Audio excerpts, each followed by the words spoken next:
बिना जरा भी मेहनत किए उसने कैजुअली अपना हाथ हिलाया और 100 मिलियन स्पिरिट स्टोन्स सीधे जमीन पर फेंक दिए। देखते ही देखते स्पिरिट स्टोन्स का एक पहाड़ बन गया। जो बूढ़ा आदमी कुछ ही पल पहले तक उस पर चिल्ला रहा था, उसका पीछा कर रहा था, अब बिना एक सेकंड सोचे पूरी तरह झुक गया। साफ था कि इसी कचरे की वजह से उसकी बेटी की पवित्रता छिन चुकी थी। पहले वही बूढ़ा आदमी सीना पीट पीट कर मेज पर हाथ मार रहा था और कह रहा था कि अगर उसके सामने 100 मिलियन स्पिरिट स्टोन्स भी रख दिए जाए तब भी वो अपनी बेटी के लिए इंसाफ मांगेगा। लेकिन जैसे ही सच में स्पिरिट स्टोन्स उसके सामने रखे गए, वो बस अपना दर्द निकल सका, अपनी बेटी से माफी मांगी और चुपचाप पैसे स्वीकार कर लिए। इतना ही नहीं, उसके बाद उसने एक के बाद एक बिलियंस ऑफ स्पिरिट स्टोन्स बांट दिए। पूरे क्लैन ने उसे सम्मान की नजर से देखना शुरू कर दिया और उसे क्लैन लीडर बना दिया। किसी को नहीं पता था कि इतना बेकार समझा जाने वाला इंसान इतनी सारी स्पिरिट स्टोन्स आखिर कहां से लाया, और किसी को यह भी नहीं पता था कि असल में वो चोजन वन था, जो कैजुअली एक मिशन पूरा करता और बदले में पूरी दौलत पा जाता। लिन फैमिली के ग्रैंड हॉल में, जो बाहर से बेहद रिच और पावरफुल क्लैन लगता था, एक यंग मैन लिन बे जमीन पर पड़ा हाँफ रहा था, जैसे उसने कोई बहुत ही भयानक नाइटमेयर देख लिया हो। तभी अचानक ठंडे पानी की एक पूरी बाल्टी सीधे उसके चेहरे पर डाली गई। लिन बे हड़बड़ाकर उठा और कंफ्यूजन और गुस्से में जोर से चीख पड़ा। उसे समझ ही नहीं आ रहा था कि आखिर हो क्या रहा है। जैसे ही उसकी आंख खुली, वो पैनिक नहीं हुआ, बल्कि चिल्लाकर बोला, क्रैप, मैं काम के लिए लेट हो जाऊंगा। उसके सामने खड़े थे 3 एल्डर्स, जो उसे ऐसे घूर रहे थे मानो उनकी नजरें गोलियों की तरह चल रही हों। एक मिडिल एज आदमी, जो शायद क्लैन हेड था, सख्त आवाज में बोला, तू बदतमीज ब्रैट, क्या तू अपना जुर्म मानता है? लिन बे ब्लैंक हो गया। हाँ, और आप लोग आखिर हैं कौन? वो पूरी तरह से कंफ्यूज था। वो जोर जोर से चिल्लाने लगा कि उसे किस जहन्नुम में घसीट लाया गया है। उस पल वो बिल्कुल उस चूजे की तरह लग रहा था जो अपनी मां से बिछड़ गया हो। यह देखकर कि लिन बे अब भी अनजान बनने का नाटक कर रहा है, एक बिखरी दाढ़ी वाला एल्डर मास्टर सू गुस्से में चिल्लाया, यह लड़का अब भी कंफ्यूज बनने का ड्रामा कर रहा है, और बकवास की जरूरत नहीं, मैं इसे एक ही वार में काट डालूंगा।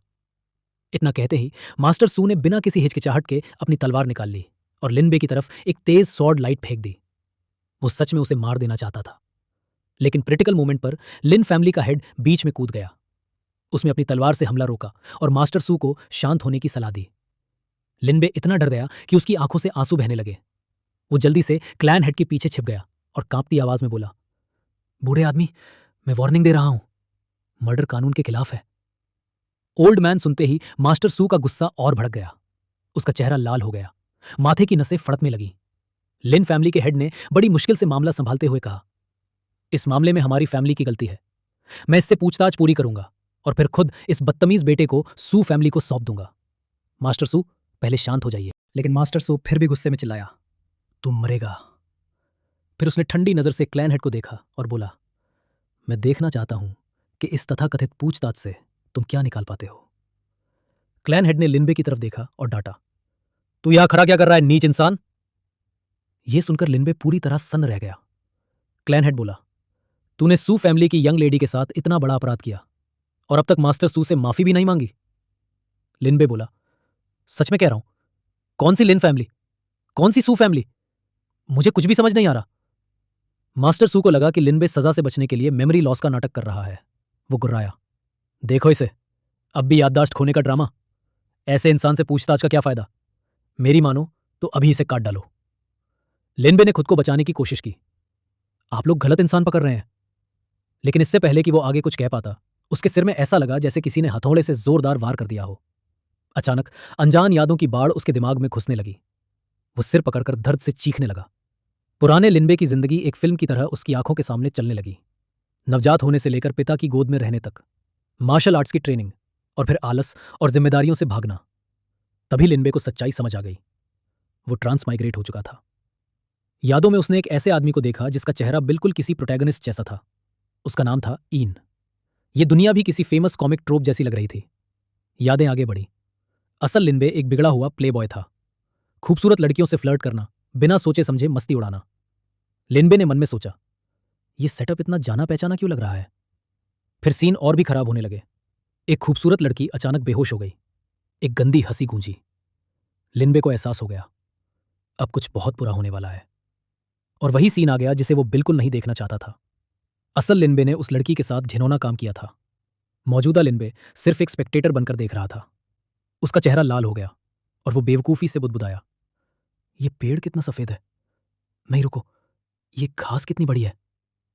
पूरी मेमोरी देखने के बाद लिनबे को डर नहीं लगा, बल्कि वो हल्का सा मुस्कुराया और बोला, इस हिसाब से देखा जाए तो सच में मैंने ही किया है।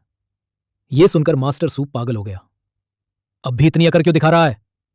उसका गुस्सा पीक पर पहुंच गया। उसने कुछ नहीं कहा, सीधे तलवार उठाई और हमला कर दिया। लिन फैमिली फिर से बीच में कूद पड़ा। मास्टर सू, शांत हो जाइए, शांत हो जाइए। नंगे हाथों से तलवार रोकने का सीन देखकर लिनबे की आंखें फटी की फटी रह गईं। सारी यादें पूरी तरह समझने के बाद लिनबे ने सिर पकड़कर बेबसी में चीख लगाई, रुको! ये प्लॉट, ये सेटअप, कमबख्त, विलन तो मैं खुद हूं। उसने मन में सोचा, अगर ये कोई नॉवेल होती तो मैं वही घटिया किरदार होता जो प्रोटैगनिस्ट की लड़की से पंगा लेकर कैनन फॉडर बनकर कुचल दिया जाता। उसने खुद से कहा, दिमाग लगा, कुछ सोच।